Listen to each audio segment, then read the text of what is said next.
जनकल्याणाचा आहे. राष्ट्रसंतांनी 40वा अध्याय अत्यंत समर्पक त्यांनी वर्णन केला ग्रंथाचं. त्यांनी त्याचे बरेचसे टप्पे पाडलेले आहेत. ग्रंथाचं काय कसं असतं? पहिलं होतं सतपंथ राम विकार यांचे सामंजस्य आणि ग्रंथाची साधनांचा उद्देश. सतपंथ जे चांगले पंथ आहेत किंवा ज्यांची विचारधारा चांगली आहे त्यासोबत ग्राम गीता हा मोठा उद्देश ठेवून मानवाच्या कल्याणासाठी त्यांच्या उन्नतीसाठी हा ग्राम गीता हा ग्रंथ लिहिलेला आहे आणि आपण सगळे त्याचं वाचन करत आहोत. दुसरा टप्पा आहे अंधश्रद्धेच्या पोथ्या आणि भ्राम पुराणे. तर तो बराचसा जो 5,000-10,000 वर्षापूर्वीचा काळ होता त्या ठिकाणी बरेचसे अशा पोथ्या आता कोणी नाकातून जन्मलं, कोणी कुठून जन्मलं, कोणी अभ्यास करत राहतो. आपली त्याची लायकीही नसते. एखादा ग्रंथ खूप मोठा असा काढतो आपण, वेळ नाही असं तसं, आपल्याला साधा व्यवहार सुद्धा कळत नाही. त्यामुळं त्या ग्रंथाचा आपल्याला पूर्णपणे असा लाभ होऊ शकत नाही. त्यामुळे आपली जडणघडण करण्यासाठी, कारण ग्रंथामध्ये आपल्याला कला, साहित्य, विज्ञान या सगळ्या गोष्टींचं आपल्याला तिथे ज्ञान मिळते. आणि आपण कोणता ग्रंथ वाचवा जेणेकरून आपली टप्प्याटप्प्याने आपली बुद्धी समृद्ध होत जाईल. कारण सर्वात आधी तर आपला व्यवहार शुद्ध होणे गरजेचं आहे. आपला व्यवहार शुद्ध नाही तर आपण किती मोठे आध्यात्मिक ग्रंथ वाचले तर काहीच कामाचं नाही.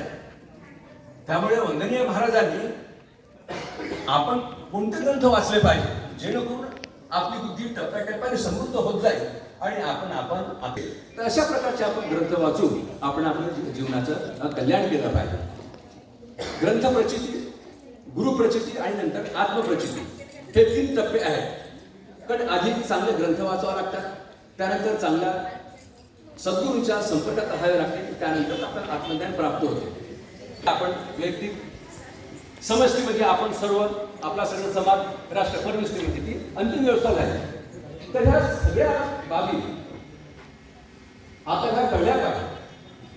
व्यक्तिशः आपण आपलं जीवन समृद्ध केलं पाहिजे आणि समृद्ध जीवनासोबतच आपण आपल्या समाजाचं, आपण आपल्या देशाचं कल्याण केलं पाहिजे. कारण त्यानंतर परमेश्वरापर्यंत पोहोचतो. कारण ज्याचा व्यवहार शुद्ध झाला त्याला ऑटोमॅटिकच परमेश्वर प्राप्त होतो. पण आपला व्यवहार शुद्ध होत नाही. ही फार मोठी शुद्धांती आपली. आपण टप्प्याटप्प्याने कुठे बोलतो, टप्प्याटप्प्याने त्याचा द्वेष करतो, टप्प्याटप्प्याने त्याला राग करतो. तो आपला अधिकारच नाही आहे. कोणाला वाईट म्हणजे आपला अधिकारच नाही आहे. जी गोष्ट आपल्या अधिकारातच नाही त्याचा अनावश्यक काय भांडवल करायचं आपण. आणि फार साधं सरळ सोपं महाराजांनी सांगितलं, तुम्ही व्यवहार शुद्ध करा, भगवंत तुमच्या समोर उभा आहे. हेच फक्त हाच मोठा फक्त आपला आहे. जो काय जातीचा असेल, जो काय धर्माचा असेल, जो काय असेल, इथं सगळे आपण एकत्र बसतो. आपण परमेश्वराने एकच निर्माण केलेला आहे, पुरुष आणि स्त्री.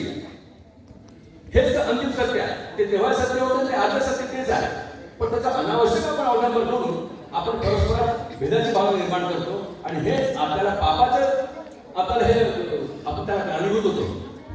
मी बऱ्याच ठिकाणी फिरलो. आताच मला ऑस्ट्रेलियाला जायचा योग आला होता. तिथं पाहिलं की आणि नंतर मी या दृष्टिकोनातला अभ्यास केला थोडासा.